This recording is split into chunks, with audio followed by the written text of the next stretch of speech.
Y bien, vamos ya con esta última entrevista del día de hoy. Luego de 4 años de tramitación, se dio luz verde al proyecto de ley de transparencia y escapes de salmones, que concluyó su proceso legislativo al aprobarse por 8 votos a favor y una abstención en una comisión mixta del Congreso. Ahora corresponde a ambas cámaras ratificar lo acordado y esperar la publicación en el Diario Oficial. Un tema que queremos empezar a conversar con César Astete. Él es director de las campañas de pesquerías de Oceana y ya está conectado con nosotros. ¿Cómo está, César? Gracias por acompañarnos acá en Estación Central. Hola, Rodrigo, buenas tardes, gracias por la invitación. Bueno, lo primero, con esto entonces las compañías ya no van a poder oponerse a la publicación de, por ejemplo, uso y tipo de antibióticos y antiparasitarios, ¿no? Además, deberán dar a conocer las cifras de mortalidades y también, un tema no menor, biomasa. Hablemos un poquito más, demos más detalles de por qué es tan relevante ir adelante entonces en esta legislación. Sí, efectivamente, ya las empresas no se podrán oponer porque este proyecto de ley, Rodrigo, yo diría que tiene dos grandes focos. Uh-huh. Uno tiene que ver con la transparencia de la industria salmonera, de la producción de salmones, y segundo, con una problemática socioambiental global que tiene que ver con que en estos cultivos que son cerrados ocurren escapes. Sí. Escapes de salmón, en este caso masivos, que tienen efectos, impactos sobre los ecosistemas, por lo tanto, tiene estas dos componentes. El primer componente que tú bien señalabas es una... a lo mejor el término no es el indicado, pero para graficarlo, es una pelea que Oceana y organizaciones de la zona centro-sur, organizaciones territoriales que han levantado por mucho tiempo de que la salmonicultura tenga mejores estándares, se logró en este proyecto hacer que la publicación de datos de uso de antibióticos, antiparasitarios, mortalidades, biomasa, sea obligatoriamente publicada. Nosotros pasamos por muchos años, juicios muy largos, llegando a veces a litigación hasta el Tribunal Constitucional, porque siempre hubieron empresas que se opusieron a la entrega de estos datos, aludiendo que se afectaban sus derechos comerciales. Ahora el Congreso hace un cambio súper importante en esta materia, diciendo: estos datos son de importancia para la ciudadanía, por lo tanto, no tan solo las empresas tienen que entregarlos, sino que el Estado, a través del Servicio Nacional de Pesca y Acuicultura, tiene que publicarlos al final de cada ciclo productivo en su página web. O sea, pasamos de una situación de sombra completamente a una situación que se denomina de transparencia activa. Y eso es un súper buen elemento de este proyecto que se acaba de aprobar ayer. César, hablemos también un poco de lo que fueron estos años de tramitación, donde ahí tú me contarás cuán complejo fue el poder llevar adelante este proyecto de ley, poder argumentar. Sabemos también de que en muchos de este tipo de procesos legislativos el tema del lobby no es menor. ¿Cómo fueron esos años? Hablemos un poco también, antes también de internalizarnos un poco más de lo que va a seguir de aquí en adelante. No fue fácil, no fue fácil. Como te decía, esta es una cuestión que viene ya de hace unos 10 años peleándose por la transparencia en la salmonicultura, y particularmente este proyecto se reflota el año 2018 y no siempre se reconoce, pero quiero aprovechar el momento para decir que el diputado Gabriel Asensio, exdiputado Gabriel Asensio de la región de los Lagos, fue quien el 2018 reflotó este proyecto de cierto modo y permitió que una cuestión que venía siendo peleada fundamentalmente por organizaciones de la sociedad civil se instalara también en la discusión del Congreso el 2018. Como bien dices tú, no fue un proceso fácil. Las empresas en particular yo creo que hay un aprendizaje que las empresas deben hacer, y es que no puede ser que nos demoremos todo este tiempo en asumir los nuevos estándares ambientales. En el caso de la transparencia no puede ser que nos hayamos demorado 10 años. En el caso de la transparencia y los escapes no puede ser que nos demoremos 4 años en una tramitación legislativa. Entonces, también hay una cuestión de que el sector privado tiene que tomar en consideración que estos procesos tienen que ser la modernización tiene que ser más rápida. En el caso de estos 4 años que se demoró este proyecto, como te decía, hubo una oposición de la industria fundamentalmente a las sanciones que se establecían en el caso de los escapes masivos. Y yo te diría sin ningún problema que las empresas siempre estuvieron, digamos, en una línea de que las sanciones fueron las menores posibles. Por suerte, hubo un gran trabajo, yo diría, de la pesca artesanal, de las organizaciones locales, nosotros obviamente como SEANA participamos, de los parlamentarios y parlamentarias por tener una regulación que diera cuenta de la situación que vivimos hoy día en el 2022, y eso fue muy relevante. César, para ser también bien descriptivos con quienes nos están viendo, nos están escuchando, hablar un poco de cuáles son particularmente las consecuencias que puede traer, por ejemplo, el uso de antibióticos, el tema de los antiparasitarios, lo que pasa también en los entornos en los cuales están donde se realiza esta crianza de estas especies y particularmente el poder dejar bien en claro el por qué es importante avanzar en esta legislación, que muchas veces la opinión pública no lo maneja. Efectivamente, mira, estos temas a veces son súper técnicos y cuesta transmitirlo, pero yo me atrevería a decir que hay 2 cuestiones que para todos nos tienen que hacer mucho sentido. Lo primero es que cualquier actividad económica que se desarrolle sobre, en este caso sobre el mar, que es un espacio de todos y de todas, requiere elementos distintos a otro tipo de actividades, porque está en un espacio común, por decirlo así. Entonces, la transparencia es una condición que debería ir acompañada siempre en este tipo de actividades. Entonces, de cierto modo, cuando nosotros hablamos de transparencia, es decir, que todos quienes trabajamos en esto, pero también quienes no trabajan en esto, puedan acceder a tener información, por ejemplo, qué empresa utiliza menos antibióticos, antiparasitarios, a veces hasta para tomar una decisión de consumo. Claro. La transparencia nos ayuda también a ese tipo de decisiones que son cotidianas.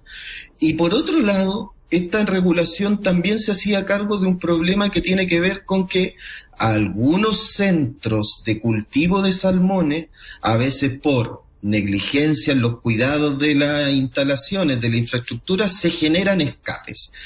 Los impactos de esos escapes no son pocos porque hay que recordar una cuestión, y es que los salmones no son especies nativas de nuestro mar.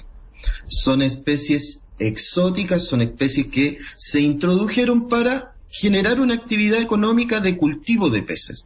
Entonces, como son exóticas, hay que también tener un resguardo mayor. Y ese resguardo mayor se da fundamentalmente porque al generar un escape, estos salmones pueden tener depredación de especies nativas, pueden competir por alimento con especies nativas, pueden transmitir enfermedades de especies nativas.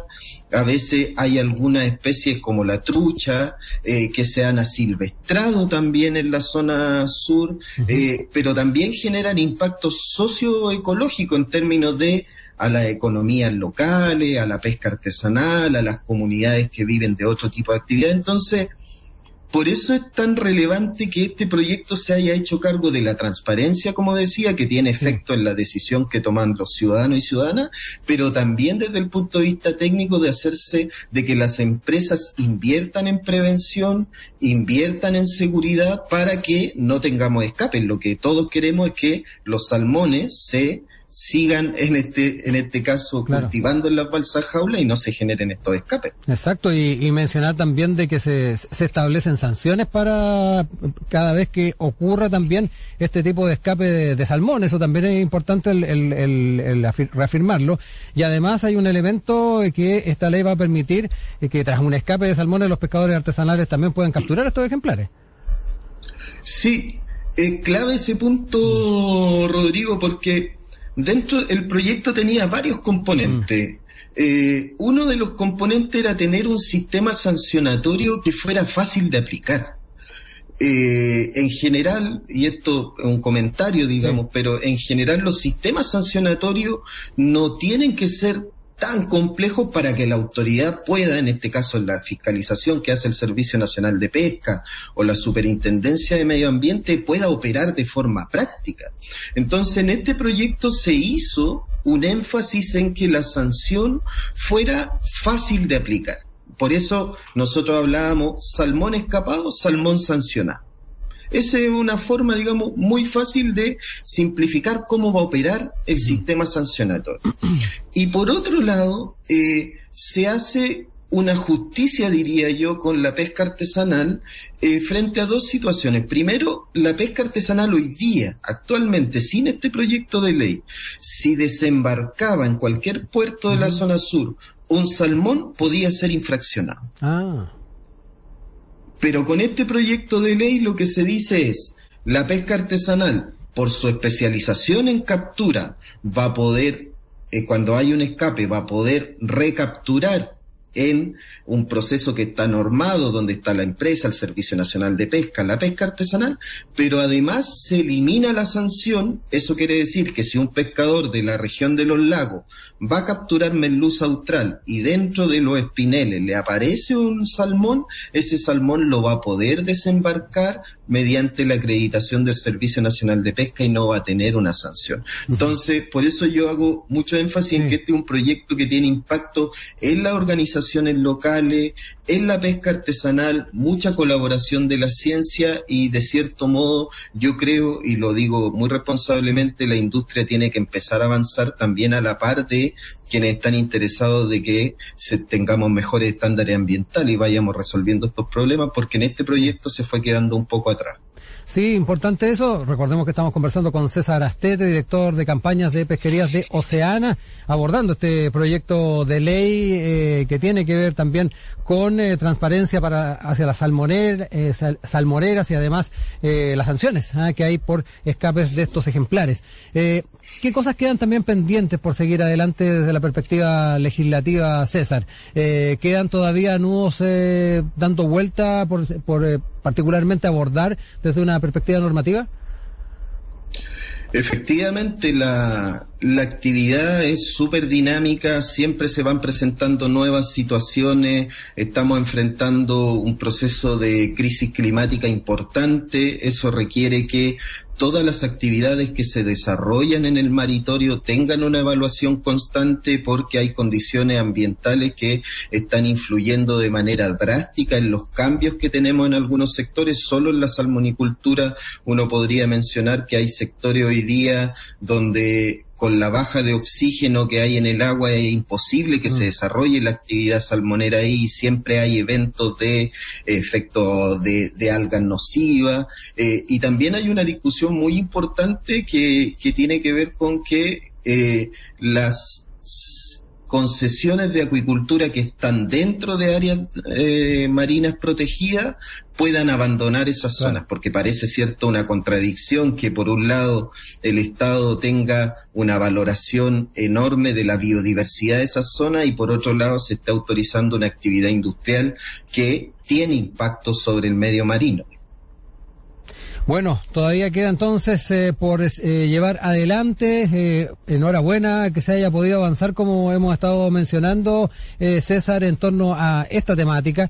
Y obviamente, aquí también el poder ir generando esta transparencia, ir generando las sanciones, tal vez también genera un poco más de justicia en torno a lo que es esta situación y pensando además en lo que mencionábamos, los pescadores artesanales que en muchos aspectos quedaban como los principales afectados con la situación que va a la par de lo que es este tipo de industria. Así que enhorabuena, César, que se haya podido avanzar, que nos hayas podido también plantear a su vez cuáles son los desafíos que quedan por delante y siempre entonces abierto también para poder comentar contigo cada uno de estos temas, relevar también las grandes deudas que hay en torno a estos temas ambientales y siempre abierto a las puertas, César, para poder conversar estos temas. Muchas gracias, Rodrigo. Solo permíteme, para terminar, agradecer el rol de el senador Fidel Espinosa en la tramitación de esta comisión mixta y del diputado Mauro González, que es de la región de los lagos. Ellos permitieron que se pudiera ir llegando a un acuerdo, entonces a veces nos cuesta reconocer, pero hay un trabajo que también hay que reconocer de que esto es de distintos espacios. Se puede generar trabajo conjunto para avanzar en tener mejores normas ambientales para Chile. Así que muchas gracias por la invitación y totalmente disponible en otro momento para conversar otros temas. Exacto, siempre abiertas las puertas. César Astete, director de campañas de pesquerías de Oceana, ha estado con nosotros en Estación Central. Que estés muy bien, un abrazo. Chao, gracias. Empezamos ya a cerrar el programa del día de hoy, no sin antes también entregar algunas informaciones que nos comparte Transporte Informa Región Metropolitana.